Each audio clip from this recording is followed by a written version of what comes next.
Welcome to Pindar Poetry. We hope you learned something new. You start by verifying water level and clearing floating debris so the siphon has unobstructed intake. This prevents clogs and inaccurate extraction. Next, attach the Python hose to the sink adapter and ensure the quick connect clicks. A loose connection wastes time and water. Once connected, route the intake tube into the tank and position the outlet into a bucket or drain. Make sure the valve is closed before you open the faucet to avoid spills and to establish controlled flow when you begin. Open the faucet slowly and crack the Python valve until a steady, controlled flow forms. This lets you remove 20 to 30% of tank volume without destabilizing parameters.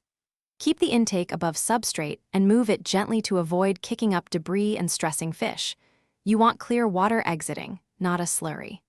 While water drains, prepare replacement water at the same temperature and add conditioner. Matching temperature and removing chlorine are why fish tolerate the exchange without shock.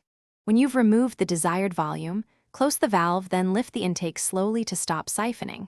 This prevents a sudden fallback of debris. Refill with treated, temperature-matched water until the original waterline is reached, and reconnect any equipment turned off earlier.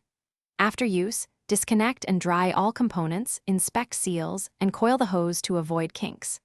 If flow stalls during use, check for air leaks at the adapter, look for blockages in the intake, and receipt fittings. Those 3 fixes solve most issues. Thanks for watching. Consider subscribing if we helped you.